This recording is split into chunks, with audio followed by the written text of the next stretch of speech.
अस्सलाम वालेकुम dear students, उम्मीद करता हूँ आप सब लोग खैरियत से होंगे, अल्लाह रब्बुल इज़्ज़त की हिफ्ज़ व अमान में होंगे। स्टूडेंट्स, हम एमकेट ईकेट की इंग्लिश की क्लास हमारी चल रही थी। इसके अंदर हमने सेंटेंस कॉम्प्लीशन, हमारा जो पहला टॉपिक था उसको हमने कवर कर लिया है अल्हम्दुलिल्लाह। उम्मीद करता हूँ आप सबको समझ में आ गया होगा। बिलफ़र्ज़ कुछ अगर प्रॉब्लम है, कुछ इशू है तो बराह करम अपने अपने ग्रुप्स पे हमें बताइए। इंशाअल्लाह ताला उस प्रॉब्लम को पूरी हल करने की कोशिश करूँगा। आज हमारा टॉपिक है, उसका नाम है reading comprehension. Reading comprehension basically क्या है? कॉम्प्रीहेंशन बेटा कहते हैं पैसेज को, ठीक है। पैसेज, अनसीन पैसेज, जिस तरीके से हमारे पास फर्स्ट ईयर सेकंड ईयर में आता है उसी तरीके से पैसेज होता है। आपको सवाल गिवन दिया जाता है, आपको उस सवाल का आंसर देना होता है, ठीक है। अब हमें हमारा अच्छा पैसेज करने के लिए जो हमें आंसर किस तरह निकालें उसकी मैं कुछ हेड बताने जा रहा हूँ। आज समझ में इंशाल्लाह ताला आएगी आपको। सबसे पहले आपको क्या करना है, आइए शुरू करते हैं। बिस्मिल्लाहिर्रहमानिर्रहीम।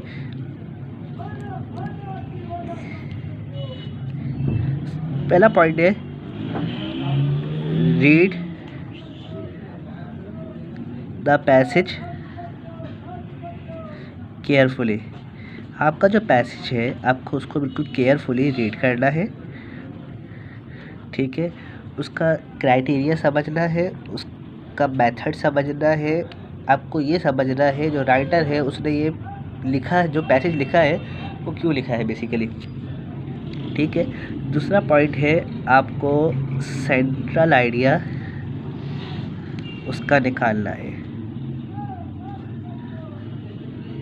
ठीक है। अब सेंट्रल आइडिया निकालने के बाद आपको अपनी रीडिंग को, सबसे पहले आपको इस चीज़ का ख्याल रखना है कि आपकी जो रीडिंग हो वो स्लो नहीं हो, ठीक है। स्लो नहीं बल्कि फ़ास्ट रीडर हो आप, ताकि आप अपना वक्त के मुताबिक आप अपना कॉम्प्रिहेंशन को सॉल्व कर सकें, ठीक है स्टूडेंट्स। उसके बाद क्योंकि अगर आपके स्लो रीडर है तो आप अपने टाइम पे नहीं कर सकते। दूसरा क्या है, आपको फोकस, फिर कह रहा हूँ आपको फोकस करना है किस पे? सेंट्रल आइडिया पे, ठीक है स्टूडेंट्स। अब आपको जब आपने इसको सेंट्रल आइडिया पे फोकस कर लिया, अब आपने आपकी फास्ट रीडिंग भी है, अब आप क्या करेंगे, नीचे दिए हुए क्वेश्चंस को रीड करेंगे। क्वेश्चंस रीड, ठीक है स्टूडेंट्स। उसके बाद अपनी ग्रामेटिकल रूल्स के मुताबिक,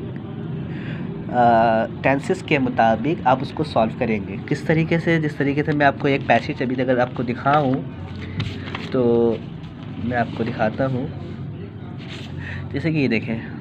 अब इसके अंदर ये एक पैसेज की तरह मैं लिखा है, मैं आपको बुक दूंगा, उसके अंदर से लिखा हुआ है, ठीक है।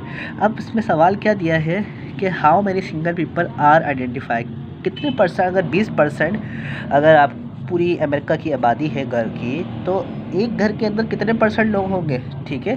तो उसका आंसर क्या बनेगा, ठीक है। इस तरीके का भी क्वेश्चन पूछा जाता है। बस औकात एक स्टोरी टाइप आपको क्वेश्चन पूछा जाएगा जिसके अंदर आपको उसका आंसर निकालना पड़ेगा। उम्मीद करता हूँ आपको समझ में आया होगा। नहीं समझ में आया हो तो आप बताइएगा, इंशाल्लाह ताला दोबारा बताऊँगा, ठीक है। आपको सबसे पहले जो आप पैसेज को पढ़ लिया, आपने क्वेश्चन रीड कर लिया, आप अपने दिमाग के अंदर उसके डायलॉग को, जो राइटर ने डायलॉग लिखे हैं, आप उसको एक साइकिल की तरह रन करेंगे ताकि आपके सामने आंसर आ सके, ठीक है। जो आपको अंडरस्टूड लगे आंसर उसको आप मार्क कर दीजिए, ठीक है। उम्मीद करता हूँ समझ में आया होगा। नहीं समझ में आया हो तो दोबारा बता दीजिएगा, मैं दोबारा अच्छे अंदाज से कोशिश करूँगा आपको समझा दूँ। अपना बहुत ख्याल रखिएगा, हमारे टीम को दुआ में याद रखिएगा। अस्सलाम वालेकुम।